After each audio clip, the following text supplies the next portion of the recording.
विद्या भारती काशी प्रांत से मैं आपका स्वागत है। आज हम लोग इंटरमीडिएट फिजिक्स मॉडल पेपर पर विचार करेंगे। एक मॉडल पेपर बच्चों के लिए उद्देश्य से एक महत्वपूर्ण मॉडल पेपर आपको दिया जा रहा है ताकि उसका कुछ अभ्यास भी करें और उससे संबंधित कुछ महत्वपूर्ण प्रश्नों को आप फिर से पुनर्अभ्यास भी करें।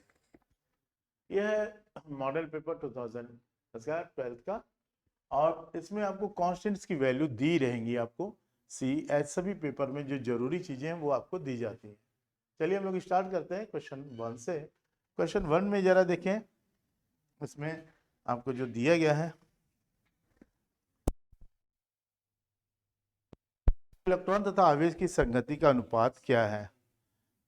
तो एक इलेक्ट्रॉन और इसका तो ई बाई एम पूछ रहा है। ई की वैल्यू रखिएगा, एम की वैल्यू रखिएगा। ई की वैल्यू याद होगा आपको, दैट इज 1.6 इंटू 10⁻⁻19 कूलम और m 9 इंटू 10 इलेक्ट्रॉन का द्रव्यमान 31 kg। इसको अगर आप सॉल्व करेंगे तो पहला आंसर आपका कितना आ गया, 1.77 इंटू 10⁻11 किलोग्राम गुलाम प्रति किलोग्राम। ठीक है, तो ये पहला आंसर आपका आ गया। वायु में 1 सेंटीमीटर दूर रखे 1 माइक्रोकुलाम के दो धन बिंदु आवेशों के बीच निकाय की वैद्युत स्थितिज ऊर्जा। तो वैद्युत स्थितिज ऊर्जा के लिए फॉर्मूला क्या है, U is equal to 1/4 pi epsilon naught Q1 Q2 upon small r। इसमें जब वैल्यू आप रखेंगे तो ये आ गई 0.9 जूल। वैल्यू आप रख के यहाँ देख सकते हैं, that is 9 into 10⁻9 10⁻6 into 10⁻6 upon r 1 centimetre 10⁻2। Solve करिएगा। तीसरा क्वेश्चन, यदि आवेशित कल की चुंबकीय न समांतर है और न ही लंबवत, तो इसका मार्ग कैसा होगा, सर्पिलाकार होगा। ठीक है,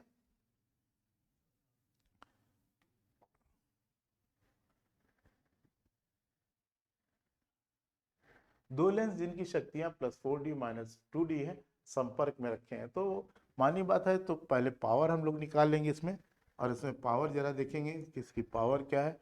तो P is equal to P1 plus P2, 4d plus -2d and that is +2d।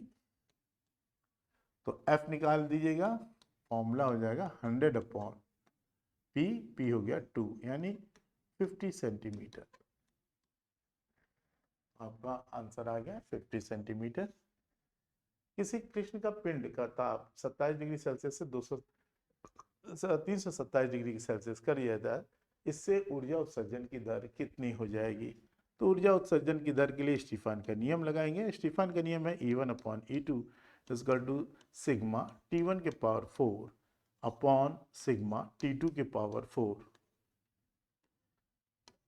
Sigma cancel हो गया। T1 अगर आप ध्यान दें, जो 27 डिग्री सेल्सियस दिया है, इसमें 273 हम लोगों को जोड़ेंगे, परम ताप में दिखाना है 300 केल्विन, और ये आपका हो जाएगा 600 केल्विन।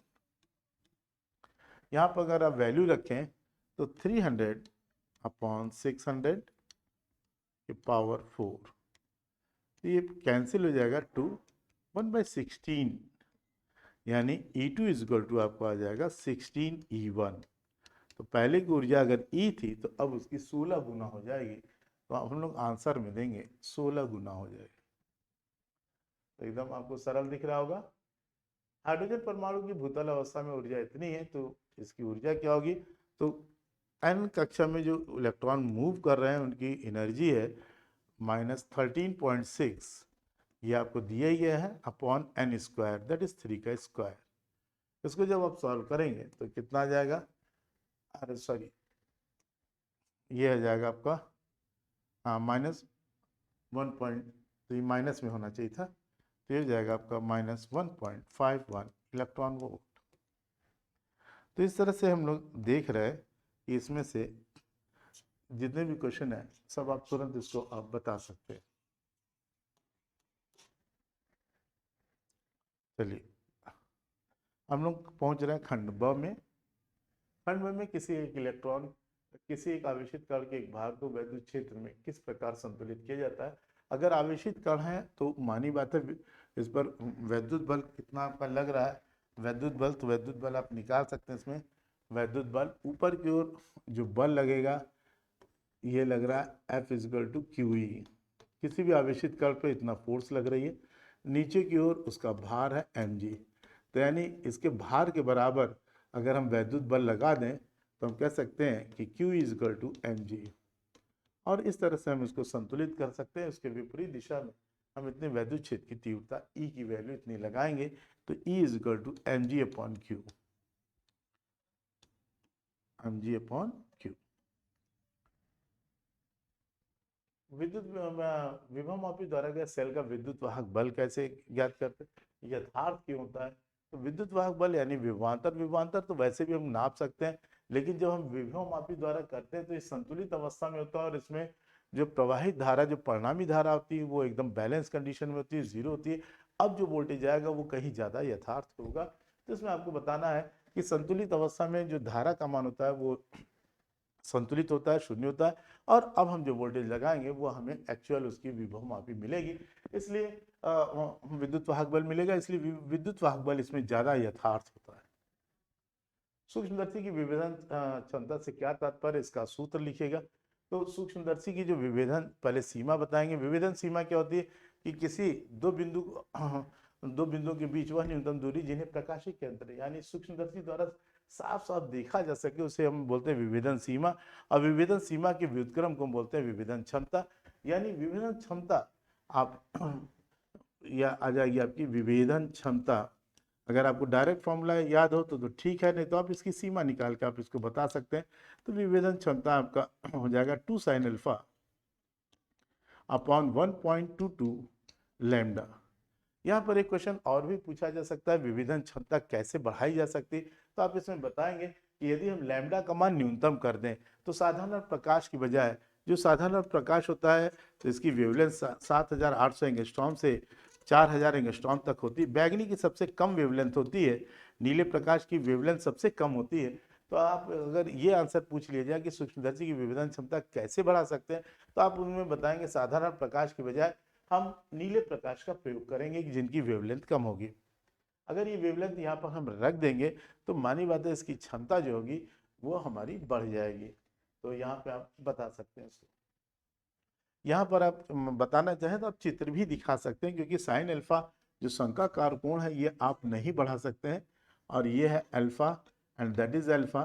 तो ये शंक्वाकार कोण का मान आप नहीं बता सकते, ये अभिदृश्य की द्वारक है, तो ये एंगल आप नहीं इंक्रीज कर सकते। तो आप लैम्डा को केवल चेंज कर सकते हैं। तो साधारण प्रकाश के बजाय हम नीले प्रकाश का प्रयोग करेंगे। एक चुंबकीय क्षेत्र का मान गॉस और टेस्ला में क्या अंतर है, तो आप यहाँ पे नेक्स्ट क्वेश्चन में बता सकते हैं 1 टेस्ला इज इक्वल टू 10 की पावर -4 गॉस। ठीक है, तो ये आप इसको समझा दीजिएगा। नेक्स्ट है एक छिद्र से होकर प्रकाश के प्रयोग में किस प्रकार के तरंगों का के बीच अध्यारोपण होता है। तो अब जरा देखें, ये जो प्रकाश किरणें जाती है, पहले विवर्तन के बारे में थोड़ा सा समझाएं कि जब प्रकाश किरणें अपने आंशिक या अवरोधों के किनारे तो आंशिक रूप से मुड़ जाती हैं, तो यही रेज यहाँ पे मुड़ रही है और हाइगेंस के हिसाब से ये भी अपना तरंगायन करके अपना डिफ्रैक्शन क्रिएट करती हैं। तो एक ही प्रकाश के किन प्रकाश तरंगों के बीच में, तो जो एकवर्णी प्रकाश जा रहा था उन्हीं की प्रकाश किरणों के बीच में इनका अध्यारोपण होता है। नेक्स्ट है हाइड्रोजन के स्पेक्ट्रम में बामर श्रेणी की द्वितीय तरंग की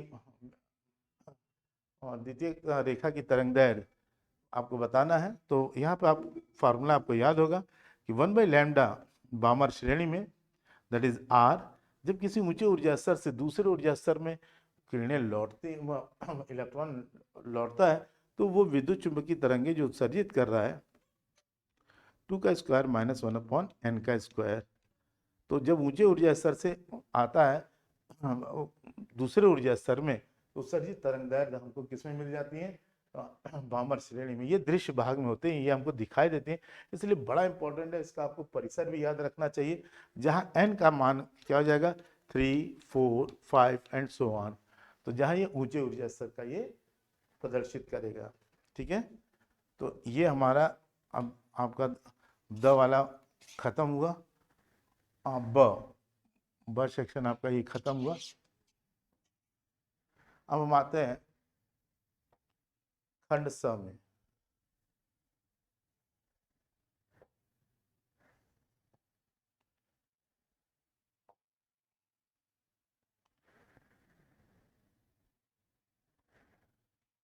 एक कूलम में कितने इलेक्ट्रॉन होते हैं? तो एक कूलम में कितने इलेक्ट्रॉन होते हैं हम उसको देख लेते हैं। तो Q is equal to N E, ये हम लोग फॉर्मूला हाई स्कूल में भी पढ़े थे। एन इंटू ई, क्यू की जगह हमने 1 रखा, एन हमें निकालना है, ई की वैल्यू हमको पता है 1.6 इंटू 10⁻⁻19 कूलम। ये वैल्यू हम निकालते हैं तो एन की वैल्यू आ जाएगी 6.25 इंटू 10⁻18। धातु में मुक्त इलेक्ट्रॉनों की श्रांति और अफवाह वेग को प्रदर्शित कीजिए। तो परिभाषित कीजिए। और मुक्त इलेक्ट्रॉनों की, ये क्वेश्चन थोड़ा सा बड़ा है लेकिन आप इसको थोड़ा सा चित्र के माध्यम से समझाएंगे। ये एक चालक पदार्थ बनाएंगे और इसका area, cross sectional area A और इसकी लेंथ एल है। इसमें आपको ये बताना है कि जब हाँ इलेक्ट्रॉन होते हैं साधारण अवस्था में चालकों में, ये अनियमित रूप से टकराते हैं और एक दूसरे से संघट करते हैं। ये एक दूसरे से संघट कर रहे हैं। दो टक्करों के बीच जो लिया गया समय है उसे श्रांतिकाल टाउ बोलते हैं, दैट इज टाउ। और टाउ कहते हैं। जैसे ही इस चालक के सिरों पर विभवांतर स्थापित किया जाता है तो यह नियमित गति छोड़कर उच्च विभव वाले सिरे की ओर एक नियत वेग से गति करने लगते हैं और इस वेग को बोलते हैं अनुगमन वेग। कितने इलेक्ट्रॉन है? मान लीजिए इसमें प्रति एकांक आयतन में n इलेक्ट्रॉन है तो कुल इलेक्ट्रॉनों की संख्या NaL होगी। Al धातु के टुकड़े का आयतन हो गया। अगर हमसे कह दिया जाए टोटल Q कितना जा रहा है तो Q इज इक्वल टू कुल इलेक्ट्रॉनों की संख्या, that is NaL into E। और धारा कितनी हो जाएगी? I is equal to Q/T, यानी NeAL/T। और L दूरी वो कवर कर रहा है T समय में, यही उनका ड्रिफ्ट वेलोसिटी है, दैट इज NeAVD। तो धारा और अनुगमन वेग में यही संबंध है, I is equal to NeAVD।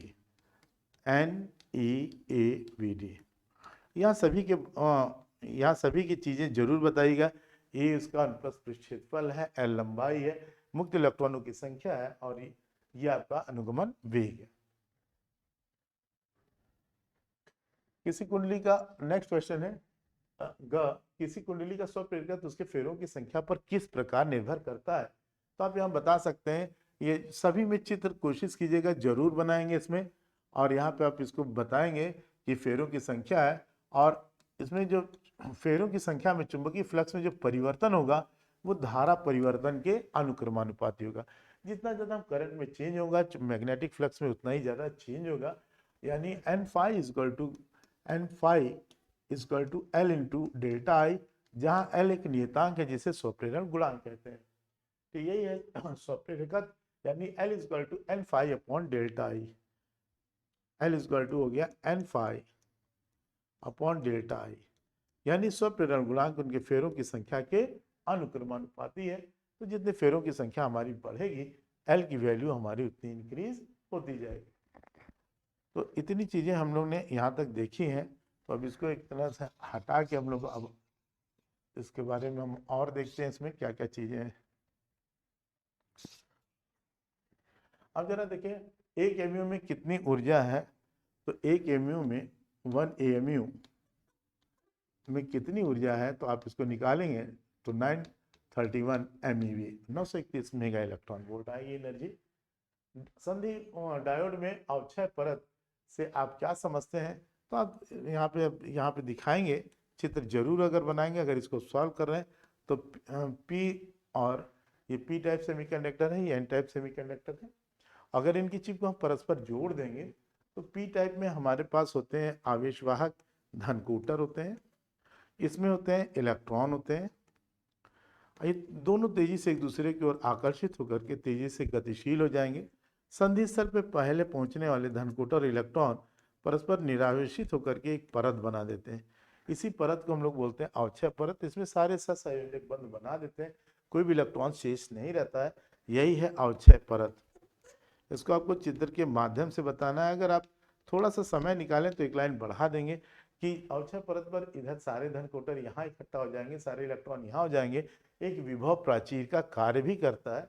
और इसके ऊपर 0.1 वोल्ट से लेके 0.7 वोल्ट तक ये पदार्थ की क्वालिटी पर डिपेंड है, उसके चिप के आकार पर डिपेंड है, इतने वोल्टेज तक ये स्वतः क्रिएट हो जाएगा, इसलिए इसे पोटेंशियल बैरियर भी कहते हैं। तो ये हमारा खंड ब भी समाप्त हो गया। अब हम चल रहे हैं खंड द में। जरा देखिए, खंड द में घन के केंद्र पर +10 माइक्रो इलेक्ट्रॉन का एक आवेश रखा हुआ है। घन के फलक से निकलने वाले वैद्युत फ्लक्स की गणना कीजिए। अगर आप देखें तो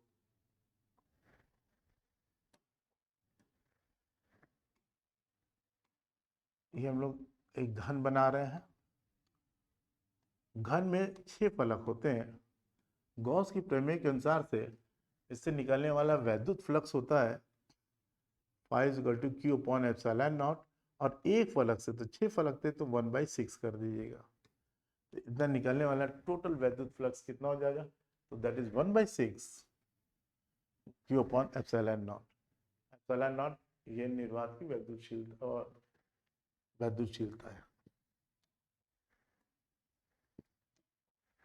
तो 1/6 Q/ε0, आप चाहे के भी लिख सकते हैं, के परावैद्युतांक है।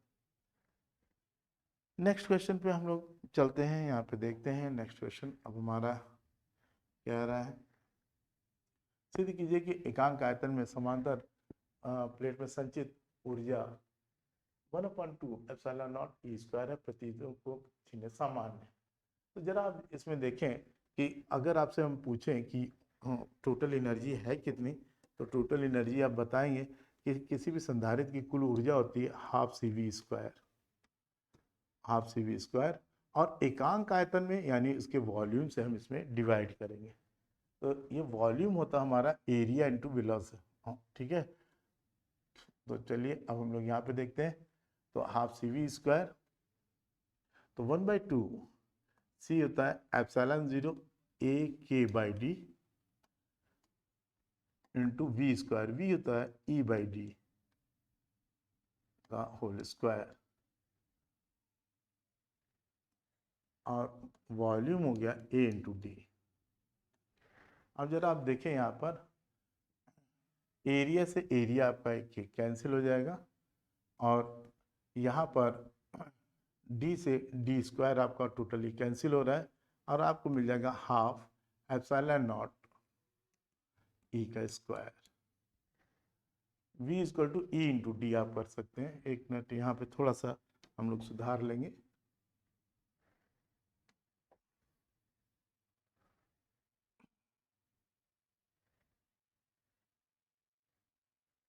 तो that is E into D whole square.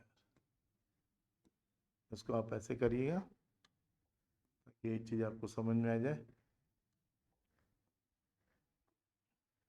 तो यहाँ से एक डी कैंसिल हो जाएगा, एक डी बचेगा, डी से डी ये कैंसिल होगा, ये डी D² कैंसिल। तो ये आपका प्रूव्ड हो गया। तो ये ज़्यादा आपका समय नहीं लेगा, ये आपका हो गया कि किसी एकांक आयतन में, इस वर्ड पे ध्यान रखिएगा, एकांक आयतन कह रहा है, हमको आयतन से भाग देना होगा, यानी एकांक आयतन से समांतर प्लेट की संधारित्र से ऊर्जा ये हो गई। तो एकदम सरल सा था, इसमें कोई दिक्कत नहीं है। अब हम लोग चल रहे हैं नेक्स्ट क्वेश्चन पर। एक ही धातु के तारों की लंबाइयाँ, उनके द्रव्यमानों का अनुपात 3:2:1 है, और तथा उनके लंबाइयों का अनुपात क्या है, गिवन में आपका दिया हुआ है कि गिवन है आपका L1 अनुपात L2 अनुपात L3, ये समानुपात है 3:1, 3:2:1। और आपको जो मास दिया हुआ है M1 M2 M3, ये समानुपात है कितना है, 1:3, 1:2:2:3। तो कह रहे हैं तारों का आपका प्रतिरोधों का अनुपात निकालना है। तो वी नो दैट M = होता है आयतन गुणे घनत्व A L इंटू डी। पहला है M1 A1 L1 into D. इसमें ध्यान दीजिए एक ही धातु के हैं, तो यानी यहाँ से आप निकाल सकते हैं, इनकी लंबाइयों का अनुपात निकाल सकते हैं, चाहे एरिया आप निकाल सकते हैं। तो A1 अगर आप देखें तो हो जाएगा M1 upon L1 into D, L1 into D, यानी A1 अनुपाते A2 अनुपाते A3 अगर आप निकालें यहाँ पर तो ये आपको मिल जाएगा M1 अपॉन L1 डी। एक मिनट मिटाना ही पड़ेगा हमको थोड़ा सा। M1 अनुपाते L1 डी समानुपात M2 अनुपाते L2 डी समानुपात M3 अनुपाते L3 डी। तो डी आपका सब कैंसिल हो जाएगा, M1 M2 M3 आप यहाँ वैल्यू रख सकते हैं। ये आपको हो जाएगा पहले M1 अनुपाते M2 तो 1 ऊपर 2 और इधर 3, फिर नीचे है L1 अनुपाते यानी 3 अनुपाते 2 समानुपाते 1। ये आपको A1 A2 A3 का जो रेशियो है ये आपको मिल जाएगा। और जब जैसे ही आपको मिल जाएगा तब आप रेजिस्टेंस निकालिएगा कि रेजिस्टेंस R1 अनुपाते R2 अनुपाते R3, ये होता है rho into L1 upon A1 rho into L2 upon A2 rho into L3 upon A3। अब ये वैल्यू अगर हम यहाँ पे रख देंगे तो ये वैल्यू अब आप डायरेक्ट यहाँ पर रख सकते हैं। रो आपका कैंसिल हो जा रहा है, L1 अपॉन A1 आप यहाँ से निकाल सकते हैं। और यहाँ पर अगर आप देखें तो वैल्यू वहाँ पे रखेंगे 1 अनुपाते 3 अनुपाते 2 अनुपाते 2 अनुपाते 3 अनुपाते 1। तो आप दोनों उसमें मल्टीप्लाई करेंगे 6:, इसका पूरा इसमें यानी ये आपको मिल गया 1 अनुपाते 3 अनुपाते 2 अनुपाते 2 अनुपाते 1 अनुपाते 3। इसका यहाँ पर गुणा करेंगे और एरिया का भी आपको वैल्यू यहाँ पे रखना है, तो ये हो जाएगा 27:9:1। तो इस तरह से आपका ये भी आपका क्वेश्चन आपका सॉल्व हो जाता है। अब हम आते हैं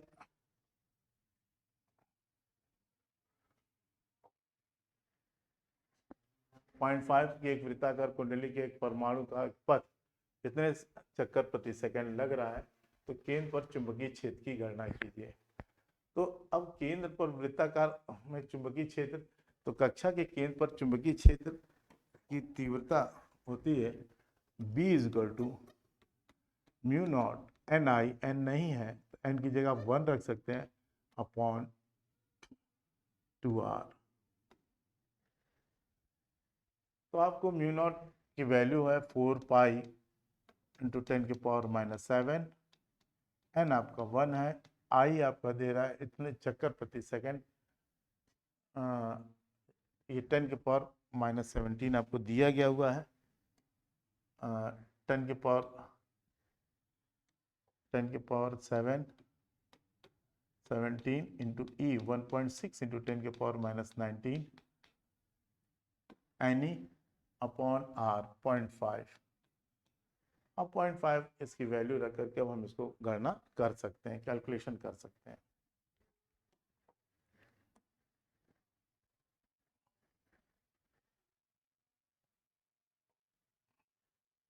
फैराडे के विद्युत चुंबकीय प्रेरण के नियम लिखिए।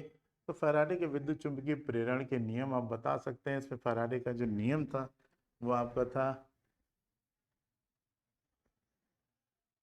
किसी कुंडली के सिरों पर उत्पन्न प्रेरित विद्युत वाहक बल चुंबकीय फ्लक्स परिवर्तन की ऋणात्मक दर के बराबर होता है। यानी आप कह सकते हैं E = -N del phi by del t, delta phi by delta T. तो ये आपका पहला नियम है कि किसी कुंडली में उत्पन्न चुंबकीय प्रेरित विद्युत वाहक बल चुंबकीय फ्लक्स परिवर्तन की ऋणात्मक दर के बराबर होता है, जहां n क्या है, कुंडली में फेरों की संख्या है। दूसरे में आप बता सकते हैं कि इसका जो दूसरा नियम है वो लेंज का नियम की, इसको हम लोग न्यूमैन का समीकरण भी कहते हैं। इसका जो दूसरा नियम है वो लेंज के नियम की पुष्टि करता है, यानी किसी कुंडली में उत्पन्न प्रेरित धारा की दिशा सदैव ऐसी होती है कि वो उस कारण का विरोध करती है जिस कारण उसकी स्वयं की उत्पत्ति होती है। तो आप इसमें प्रेरित धारा की दिशा के बारे में बताएंगे। प्रेरित धारा की दिशा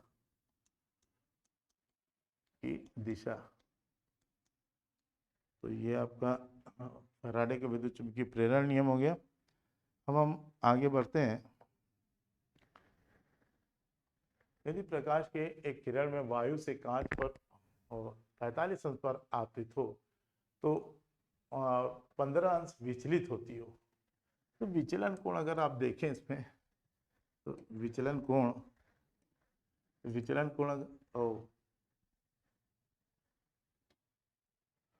भैया इधर देखो,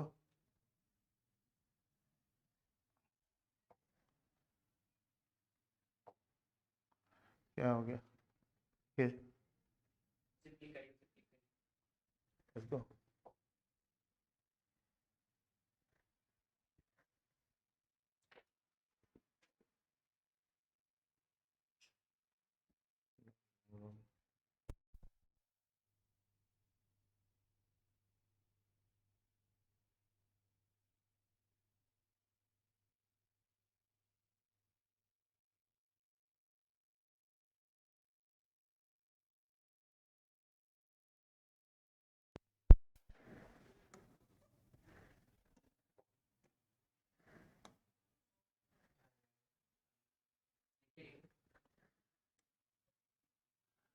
विचलन कोण I माइनस R, तो 45 अंश पर आपतित होती है, 15 अंश विचलित होती है। तो अब जरा देखें, तो 15 अंश विचलित हो रही है, आपतित हो रही है आपकी 45 डिग्री पर, माइनस R, आप R की वैल्यू निकालेंगे 30 डिग्री। जब आप 30 डिग्री निकाल लिए तो आप कह रहा है कि n का वैल्यू क्या है, n हो जाएगा sine i upon sine are,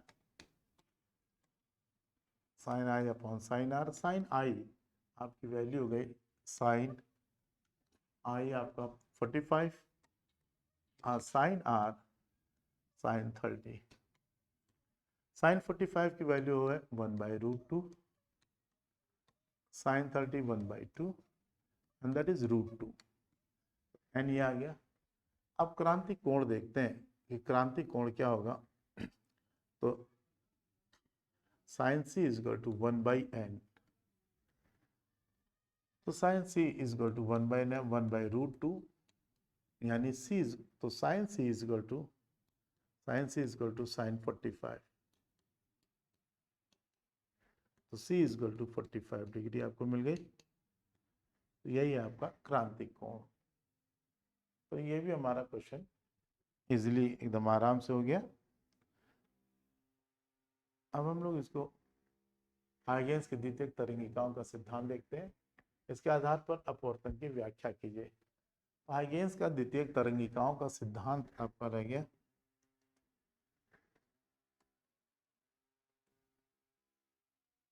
तो हाइगेंस ने द्वितीयक तरंगिकाओं के सिद्धांत में उन्होंने 3 नियम दिए थे कि पहला आपका वो एक पॉइंट था कि प्रत्येक स्रोत के सामने एक काल्पनिक पृष्ठ बनता है जिस पर स्थित प्रत्येक कण कंपन की समान कला में होते हैं, इन्हें हम तरंगाग्र कहते हैं। इसमें 2 लाइन आप लिख सकते हैं तरंगाग्र के बारे में। यदि तरंगाग्र बिंदुवत है तो जो वेवफ्रंट मिलेगा वो गोली मिलेंगे जो दूर बढ़ने पर परस्पर समतल होते जाएंगे। और पहला पॉइंट में आपको वेवफ्रंट के बारे में बताना था, वेवफ्रंट के बारे में आप लिखेंगे।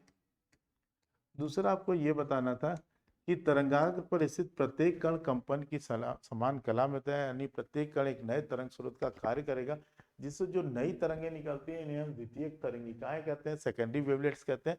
ये तरंगिकाएं भी प्राथमिक चाल से आगे बढ़ती हैं। तो आपको सेकंड पॉइंट में आपको द्वितीयक तरंगिकाओं के बारे में बताना है, द्वितीयक तरंगिकाओं के बारे में बताना है।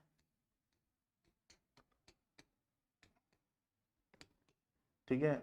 और थर्ड पॉइंट में जहाँ इन तरंगों का अन्वालोप होगा, जहाँ ये मिक्सिंग होगी, इनका सघन रूप मिलेगा, वहाँ नए तरंगाग्र की स्थिति को प्रदर्शित करता है।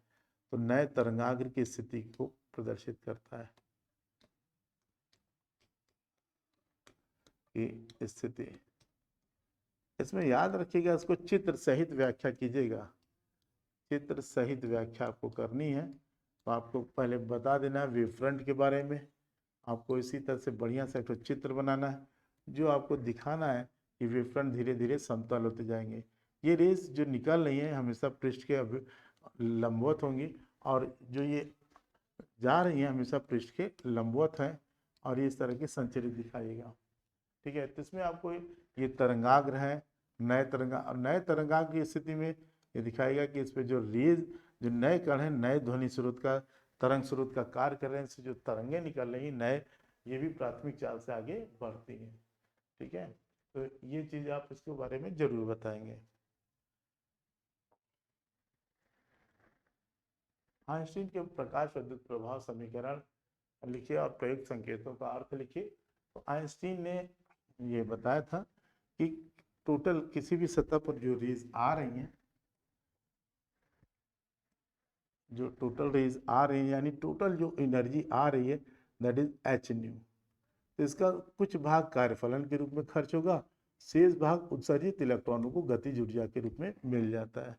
कार्यफलन में यदि दहली आवृत्ति न्यू नॉट है, तो H nu naught plus half M V square, ये अधिकतम वेग और वी मैक्स का स्क्वायर कर सकते हैं एच न्यू, यानी हाफ एम वी मैक्स का square, that is H new minus new not. आप इसको उत्सर्जित इलेक्ट्रॉनों की गतिज ऊर्जा कह सकते हैं, that is new minus new not.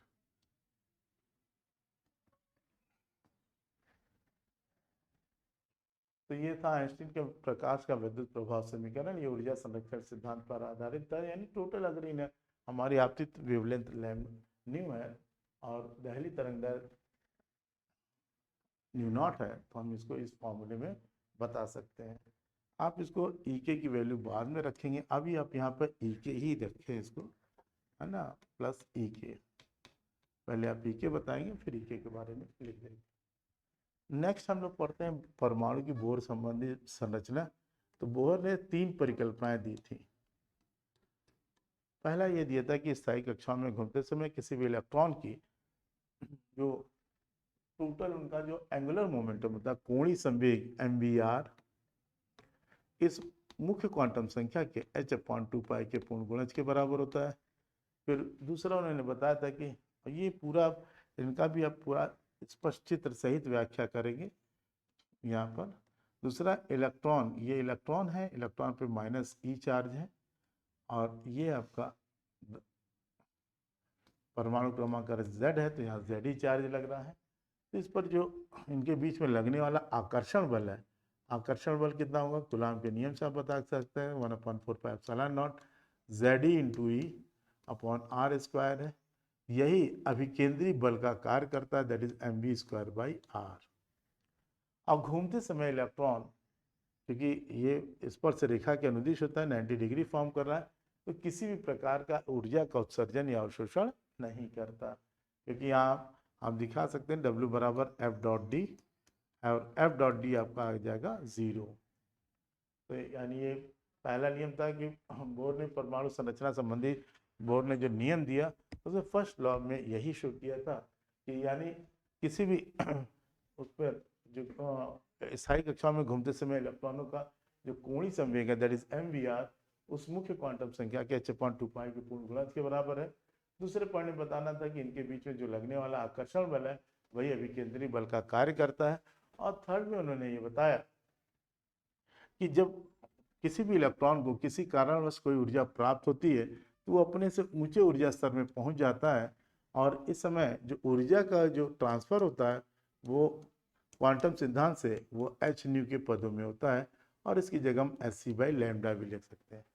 ये लैम्डा अगर निकालना है तो आप लैम्डा इज इक्वल टू लिख सकते हैं, दैट इज hc/Δe।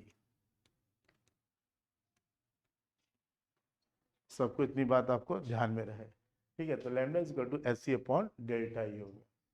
ठीक है, तो ये परमाणु संरचना संबंधी बोर की परिकल्पनाएं थी।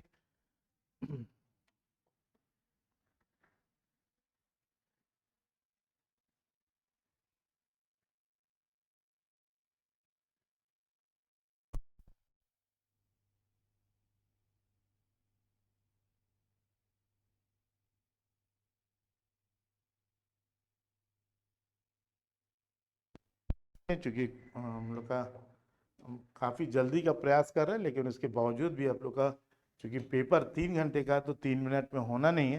तो ये चीज़ आपको ध्यान में रखनी है, तो आपको लेकिन कोशिश कर रहे हैं कि हम कितनी जल्दी इसको कर सकें। द्रव्यमान क्षति क्या है कि किसी भी परमाणु की जो वास्तविक द्रव्यमान होता है, उसके परमाणु द्रव्यमान से थोड़ा कम होता है। ये जो एनर्जी होती है, यही नाभिक की ऊर्जा में परिणित हो जाती है, और यही होती है हमारी द्रव्यमान क्षति। सबको ध्यान में रहेगा, तो उसको लिखिएगा।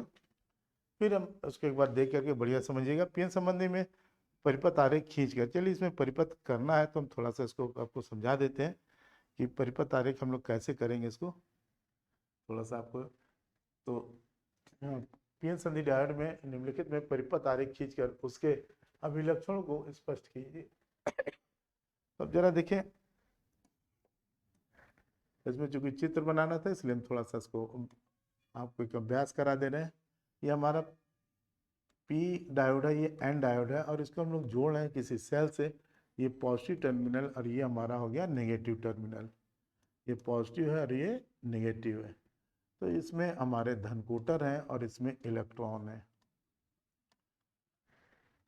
तो जैसे ही हम इनके बाएं सिरों पर हम वोल्टेज स्थापित करते हैं, तो होगा क्या कि अब यहाँ पर हमने वोल्टेज यहाँ पे अप्लाई कर दिया, तो ये इनकी अवक्षय परत को तोड़ेगा और ये करंट हमारा इजीली फ्लो इसमें होने लगेगा। जितने धन कोटर हैं वो तेजी से जाने लगेंगे माइनस की ओर, इलेक्ट्रॉन इधर आने लगेंगे। यदि कोई आपस में सहयोग भी कर जाते हैं, तो नए इलेक्ट्रॉन धन कोटर सेल से मिलेगा, और इस कंडीशन में इजीली धारा प्रवाहित होने लगेगी। इसे हम लोग बोलते हैं फॉरवर्ड बायस, फॉरवर्ड बायस।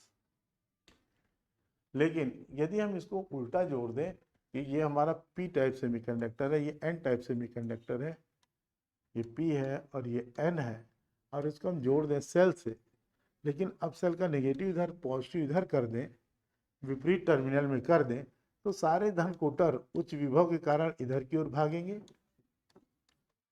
सारे इलेक्ट्रॉन तेजी से इस साइड की ओर जाएंगे, और होगा क्या, संधि स्थल पर किसी भी इलेक्ट्रॉन का आदान प्रदान नहीं हो सकेगा और परिपथ में धारा का मान शून्य हो जाएगा। इसे बोलते हैं पश्च अभिन्नत क्रम।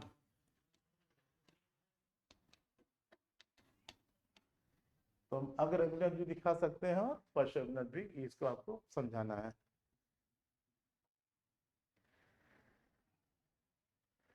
समांतर प्लेट संधारित्र की धारिता के लिए व्यंजक प्राप्त कीजिए। तो इस बार गैस किया जा रहा है कि इस तरह के क्वेश्चंस ज्यादा आ सकते हैं। तो इसमें जरा देखें, तो इसमें तुरंत आपको ये बनाना होगा, एक यहाँ अभ्यास करना है चित्र का। तो संधारित्र किसे कहते हैं, पहले थोड़ा ये समझा दीजिएगा कि दो समांतर प्लेटों का बना एक ऐसा युग्म जिससे पर्याप्त आवेश की मात्रा का संचय किया जा सके, उसे संधारित्र कहते हैं। और इन पर एक पे प्लस क्यू आवेश है और इस पर कितना हो गया, माइनस क्यू आवेश है। दोनों का क्रॉस सेक्शनल एरिया आपका सेम है और दोनों परस्पर एक दूसरे से डी डिस्टेंस पर रखे हुए हैं। इनको हम उठा के अर्थ में बना देते हैं। संधारित्र वाला चैप्टर पढ़िएगा तो आपको ये समझ में आएगा। अगर इन प्लेटों के बीच में वैद्युत क्षेत्र की तीव्रता लेनी है, तो वैद्युत क्षेत्र की तीव्रता, दो प्लेटों के बीच में वैद्युत क्षेत्र की तीव्रता आपकी आ जाएगी कि E is equal to sigma upon epsilon naught K. अगर के भी आप ले रहे हैं तो परावैद्युतांक, तो सिग्मा है आपका Q upon A epsilon naught K. अगर इनके प्लेटों के बीच विभवांतर लेंगे तो V is equal to E into D है। आप यहाँ पे वैल्यू रख सकते हैं Q into D upon A epsilon naught K. तो प्लेटों के बीच विभवांतर आ गया। अतः संधारित्र की धारिता के लिए की फॉर्मूला ऐसी equal to Q upon V. अब क्यू की जगह वैल्यू रखें, अब वी की जगह रखेंगे Q into D upon A epsilon naught K. Q से क्यू कैंसिल हो गया, तो सी इक्वल टू आपको मिल गया A epsilon naught K upon D. यानी किसी संधारित्र की धारिता किस पर डिपेंड कर रही है, उनके एरिया पर डिपेंड कर रही है। और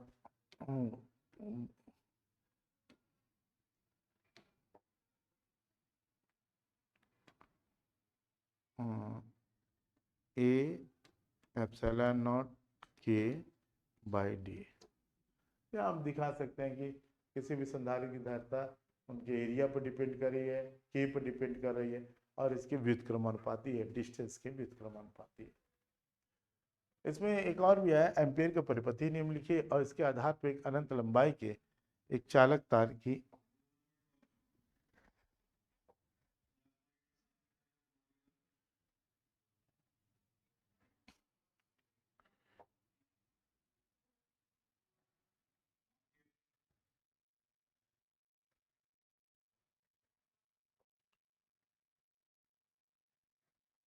जरा देखिए, एम्पियर का परिपथी नियम क्या है कि किसी भी अगर किसी भी चालक तार में धारा प्रवाहित हो रही है तो किसी बिंदु के पड़ता है उसके जो रेखीय समाकलन, तो यानी बी डॉट डी एल है, integration B dot D L,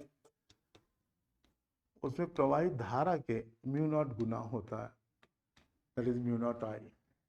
अब कह रहा है कि इसके आधार पर अनंत लंबाई के सीधे तार के कारण चुंबकीय क्षेत्र के लिए सूत्र स्थापित कीजिए। तो आप एक अनंत लंबाई का एक इसमें गॉस की प्रमेय में कर सकते हैं कि पहले हम लोग परिमित लंबाई ले रहे हैं, फिर अनंत लंबाई लेते हैं। परिमित लंबाई ले रहे हैं और इसके कारण इसमें तार के वैद्युत क्षेत्र की तीव्रता के लिए आप फॉर्मूला दे सकते हैं।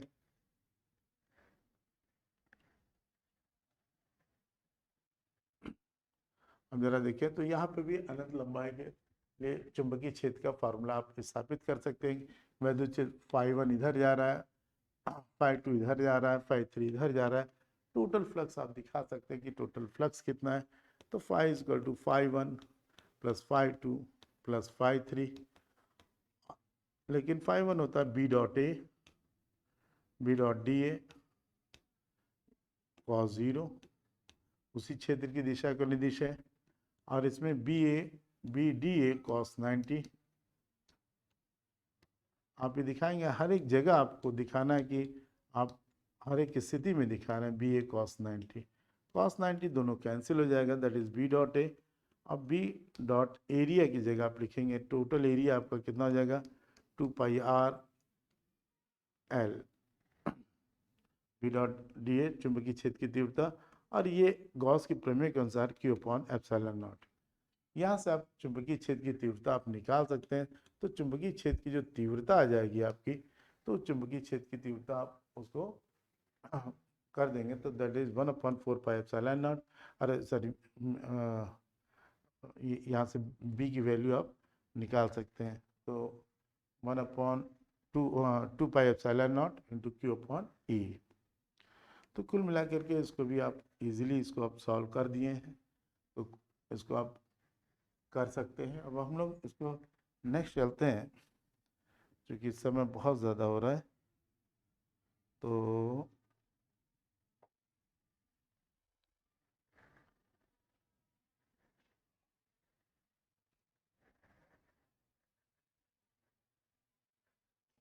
अब कह रहा है, जब कोई कुंडली आयताकार या वृत्ताकार किसी एक समान चुंबकीय क्षेत्र के परितः ओमेगा कोणीय वेग से घुमाई जा रही, तो उसमें उत्पन्न चुंबकीय प्रेरित विद्युत वाहक बल के लिए स्थापित कीजिए विद्युत वाहक बल कब अधिकतम होगा और कब न्यूनतम होगा। तो अब जरा देखें कि इसमें आप एक चित्र के माध्यम से इसको थोड़ा सा प्रूव कर दीजिएगा कि आप चाहे वृत्ताकार ले सकते हैं या क्वाइल ले सकते हैं, कैसे भी आप इसको दिखा सकते हैं। एक चित्र जरूर बनाएंगे इसमें। ये आपका मैग्नेटिक फील्ड है नॉर्थ एंड साउथ, और इसमें जो रेज आ रही हैं ये आप इसको दिखा देंगे। जब ये चुंबकीय फ्लक्स में परिवर्तन होगा, अकॉर्डिंग फैराडेज लॉ आप कह सकते हैं phi equal to D phi equal to that is N B A cos omega T. आप थीटा की जगह ओमेगा टी भी लिख सकते हैं, omega T. Phi equal to, आपको पता होगा फाई इक्वल टू चुंबकीय flux B A cos theta.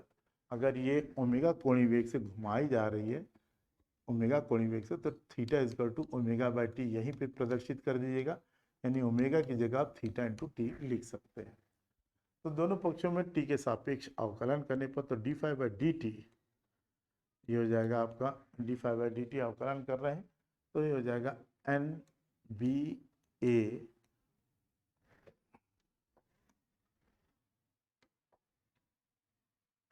तो N B A omega cos omega T का माइनस साइन ओमेगा टी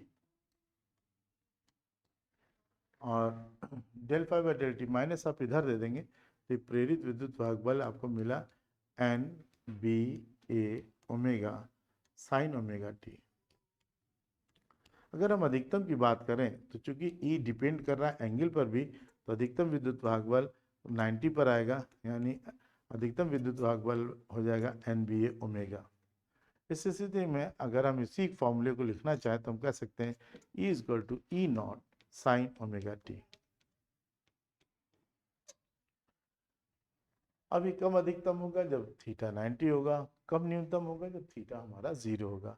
इस तरह से जब ये उसी के दिशा में होगा तो 0 होगा, और जब ये उससे 90 पर होगा तो हमारा अधिकतम होगा। और इस तरह से ये अधिकतम न्यूनतम के बीच हमें प्रेरित विद्युत वाहक बल आपको देगा।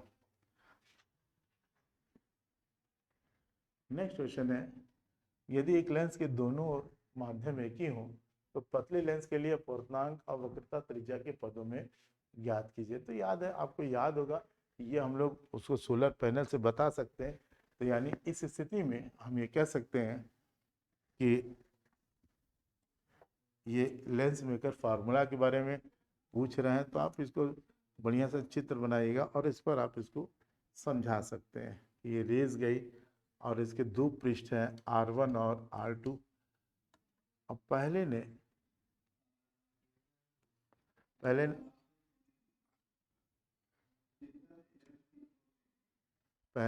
में इसने इमेज अपनी बनाई, यहाँ पे बनाई, और दूसरे ने से और बेंड कर दिया, अब उसने फाइनल इमेज यहाँ बनाई, that is O dash and final image आपकी O है।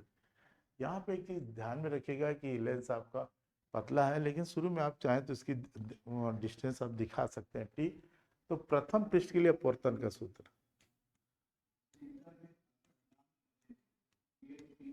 प्रथम पृष्ठ के लिए 1/f इजक्वल टू, अब यहाँ पे प्रथम पृष्ठ के लिए अगर आप अपवर्तनांक का फॉर्मूला लिखें 1/v माइनस 1/u, या अपवर्तनांक का ही, चलिए अपवर्तनांक का ही फॉर्मूले से हम लोग करें इसको। तो प्रथम पृष्ठ के लिए क्या लिखे, प्रकाश किरण वायु से कांच में जा रही है, तो आप ए एन डब्ल्यू को हमने n मान रखा है, तो that is A N W है, दैट इज n है ना, n upon v minus 1 upon u is equal to n minus 1 upon R1, याद होगा आपको। और ये डिस्टेंस है जो ऑब्जेक्ट रखा गया है, ये यू डिस्टेंस पर है। इसकी इमेज जो बन रही है वो v डैश पे बन रही है। कहाँ पे बन रही है, v डैश पर। तब ये वाला फॉर्मूला याद रखेंगे तो ए एन डब्ल्यू को आप एन भी कह सकते हैं। आप इस यहाँ पे लिख लीजिएगा A N W is equal to N. तो ये वाला फॉर्मूला आप दिखा सकते हैं समीकरण 1, दैट इज इक्वेशन नंबर 1। अब प्रकाश की किरण जब इसमें से इसमें गई तो अब कांच से वायु में जाएगी, तो आप लिखेंगे दूसरे पृष्ठ के लिए, दूसरे पृष्ठ के लिए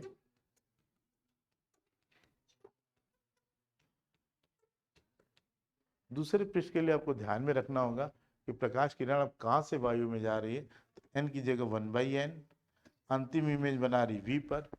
प्रथम पृष्ठ द्वारा बनाया गया जो प्रतिमा है द्वितीय पृष्ठ के लिए वस्तु का कार्य करेगी, और उस स्थिति में अब जो दूरी बन रही है 1 upon that is v dash minus T is equal to n की जगह 1/n minus 1 upon R2, that is समीकरण नंबर 2। इसको जरा दोनों ओर n का गुणा करें तो 1/v minus n upon v dash, पतले लेंस के लिए t इज इक्वल टू 0 दिखाएगा, इज इक्वल टू हो जाएगा 1 माइनस n अपॉन R2। यहाँ इसको आप थोड़ा सुधार सकते हैं, माइनस कॉमन लीजिएगा, n-1/r2। इसे इक्वेशन नंबर 2। अब आप देखिए पतले लेंस के लिए हमने इधर के भी अपवर्तनांक का सूत्र ले लिया, इधर भी अपवर्तनांक का सूत्र ले लिया, और दोनों को हमको जोड़ देना है। और जब हम जोड़ेंगे तो आप दोनों को जोड़ के यहीं पे आप देख सकते हैं, n/v' -1/u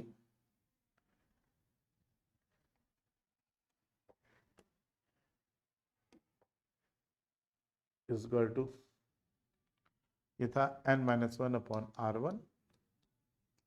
दूसरा वाला लेंगे तो ये हो जाएगा 1/v minus n/v' is equal to -n-1/r2।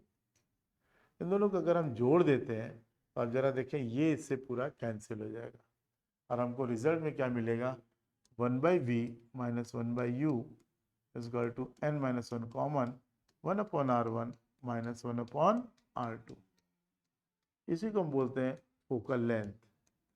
तो सबको ये लेंस मेकर सूत्र का जरूर अभ्यास कर लेना है, ये बहुत इम्पोर्टेंट है। ये अक्सर हर बार न्यूमेरिकल में या किसी न किसी के सेंस में जरूर आता है।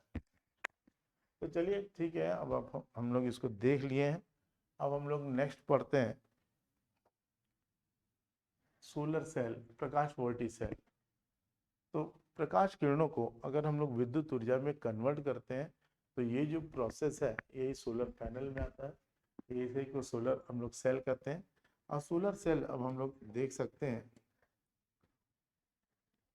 सोलर सेल में हम लोग क्या करते हैं कि एक प्लेट लेंगे जिसमें एन प्रकार का जो अर्धचालक की एक पतली पन्नी होगी, 0.3 माइक्रोमीटर की होगी, लेकिन इसमें एन टाइप की मोटी पट्टी हम लोग इसमें जोड़ते हैं, ये 300 माइक्रोमीटर की होगी, यानी एन वाला क्षेत्र हम लोग ज़्यादा रखते हैं। इसमें उंगली नुमा ये एनोड होता है और इसको जोड़ करके हम लोग इसको अटैच कर देते हैं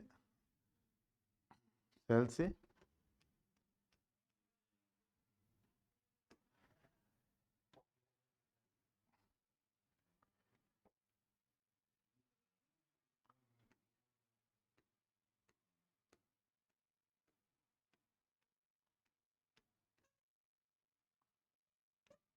यहाँ पे एक बल्ब भी लगा सकते हैं ये देखने के लिए कि तुम्हारी क्रियाविधि शुरू हुई कि नहीं। ये जो रेज आ रही हैं, जो प्रकाश की रेज आ रही हैं, इनका जो वो होता है, जब ये 1.5 इलेक्ट्रॉन वोल्ट की ऊर्जा देती हैं, जबकि जो एनर्जी गैप यहाँ पे जो सब्सटेंस होता है, इनकी एनर्जी गैप 1.2 इलेक्ट्रॉन वोल्ट की होती है। तो जैसे इस प्रकाश इसमें पड़ेगा, इसमें पी प्रकार की जो प्लेट होगी वो गैरसियम आर्सेनेट की होती है, और इसमें जो है पारदर्शी पट्टी होगी। जैसे प्रकाश की किरण इसे पार करके इसके संधि स्थल पे पहुंचती है, तो वैसे ही ये इसकी एनर्जी गैप को पूरा कर देती है, और ये धन कोटर, और वहां पर धन कोटर और इलेक्ट्रॉन हमें पर्याप्त रूप से काफी मात्रा में मिलते हैं। ये इलेक्ट्रॉन तेजी से ऊपर की ओर आकर्षित हो जाएंगे, पी क्षेत्र में जाएंगे, और ये इस तरह से इसमें संचरण, धारा का संचरण होने लगेगा और इलेक्ट्रॉन इधर जाने लगेंगे, यानी हमें परिपथ में हमें धारा निरंतर प्राप्त होने लगेगी। इस प्रकार ये जो टोटल एनर्जी है, सूर्य प्रकाश की एनर्जी को ये टोटल इलेक्ट्रिकल एनर्जी में कन्वर्ट करने लगता है। इसको हम लोग कई छोटे छोटे सेक्शनों में हम लोग बांटे रहते हैं। तो जहाँ जो नीचे वाले तार हैं, ये सभी आपस में समांतर क्रम, अरे सॉरी, श्रेणी क्रम में जोड़ के और उनको परस्पर हम समांतर करके इसको बना लेते हैं हम, ताकि हमारा मुख्य धारा का प्रबल धारा हमको प्राप्त हो सके, और इस धारा को हम लोग सीधे सीधे से प्राप्त करते हैं। ये प्रक्रिया हमारी स्टार्ट हुई कि नहीं, ये हम एक छोटा सा एलईडी बल्ब लगाते हैं, ये तो तुरंत हम पता कर लेते हैं कि हमारी इसमें धारा आ रही है नहीं। ये जो पैनल कराएगा ये है सोलर पैनल, इसका एक बार आपको फिर से अभ्यास करना है। अब लास्ट में हम लोग पढ़ रहे हैं, इसमें दो चीजें हैं, ये दोनों क्वेश्चन को एक बार घर पे जरूर ध्यान दीजिएगा। नाभिकीय रिएक्टर का सचित्र वर्णन कीजिए, इसकी क्रियाविधि स्पष्ट कीजिए, नाभिकीय रिएक्टर में शीतलक और मंदक का उपयोग भी समझाइए। तो नाभिकीय रिएक्टर में आपको यहाँ पर नाभिकीय रिएक्टर बनाना है। नाभिकीय रिएक्टर में आप कंट्रोल चेन रिएक्शन दिखाएंगे। इसमें कंक्रीट की एक मोटी परत होती है, जो 7 फीट मोटी दीवार होती है कंक्रीट की, बनाई जाती है, शील्ड का काम करती है, परिरक्षा का काम करती है, सुरक्षा का काम करती है। इसमें कैडमियम की रॉडें लगाई जाती हैं, जो न्यूट्रॉनों को प्रबल रूप से अवशोषित करता है और यूरेनियम की छड़ें भी लगाई जाती हैं। अब इसमें देखें, इसमें इस तरह की छड़ें खूब लगाई जाती हैं।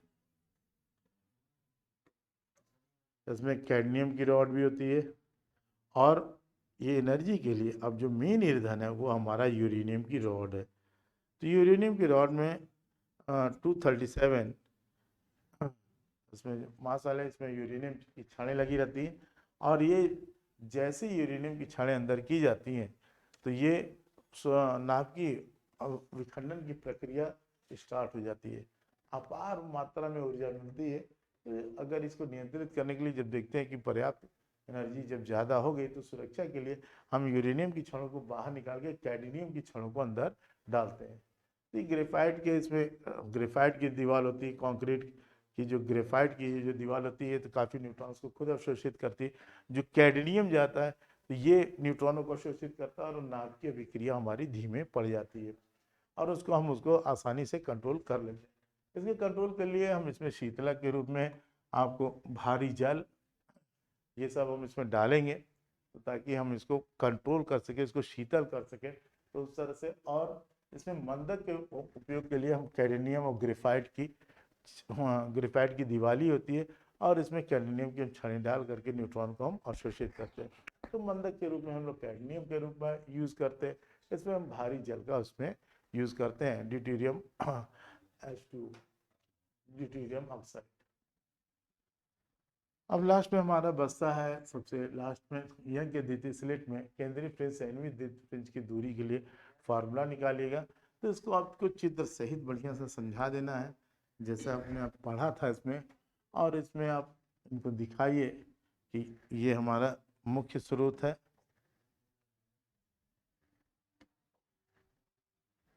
यंग डबल स्लिट एक्सपेरिमेंट आपको करना है इसमें।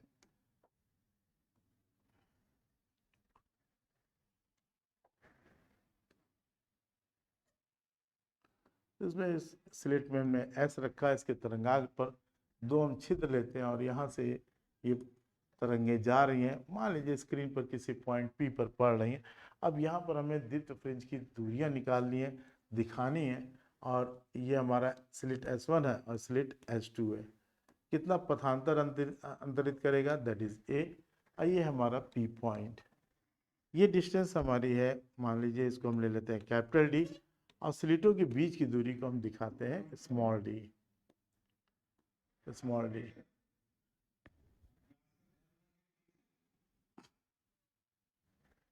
अब जरा देखें कि ये मध्य बिंदु से ये जो एंगल जा रहा है दैट इज थीटा, ये भी एंगल है थीटा। यहाँ पर अब आपको फ्रिंजों की स्थिति के बारे में बताना है कि यहाँ पर पथांतर कितना आ रहा है। तो पथांतर आपको क्लियर करना पड़ेगा कि पथांतर कितना आ रहा है। तो पथांतर आ गया आपका S2A माइनस S1A। ये जो भी पथांतर आ रहा है तो ये तो इसमें आप कोई इन दोनों की स्थितियां भी निकाल सकते हैं कि आपका ये ट्रायंगल और ये ट्रायंगल परस्पर समरूप है।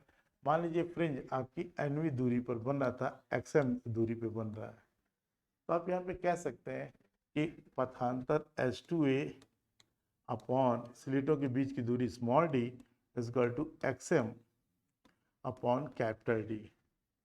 और यहाँ से आप XM निकाल लेंगे, उनकी स्थिति क्या है, या S2A का मान निकाल लें। तो S2A हो गया XM into small d upon capital D। ये पथांतर दीप्त फ्रिंजों के लिए दैट इज एम लैम्डा। यहाँ तो देखिए दीप्त फ्रिंज की बात कर रहे हैं तो हम लोग यहाँ पे क्या लिखेंगे, एम लैम्डा, माने एमवी दीप्त फ्रिंज के लिए that is XM into D upon capital D। और यहाँ से आप उनकी स्थिति निकालेंगे, XM की स्थिति कितनी आ जाएगी, तो XM हो जाएगा MD lambda upon small d। ये आपकी एमवी द्वितीय फ्रिंज की स्थिति के लिए फार्मूला आ गया।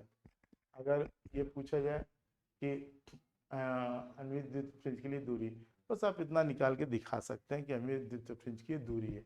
चौड़ाई क्या था, तो चौड़ाई भी आप निकाल सकते थे। इस तरह से आपको जितने भी फिगर आपको बताने हैं वो चित्रों के माध्यम से सचित्र उसको वर्णन करना है, आप बढ़िया से उसको बताना, बिना चित्र के माध्यम के आप भरा उसको बताएंगे नहीं। तो यही आपका प्रूव्ड हो गया और आपका पेपर ये बहुत जल्दी जल्दी इसमें बताया गया है कि कितनी जल्दी से, चूंकि हम लोग के पास समय कम रहता है, लेकिन इन क्वेश्चनों का आपको अभ्यास करना है और इनके प्रॉपर आंसर आपको मॉडल पेपर या किताब से आपको देखने रहेंगे। तो आपको शुभकामनाएं सहित यहीं पर आज का ये फिजिक्स का पेपर यही समाप्त करते हैं। धन्यवाद।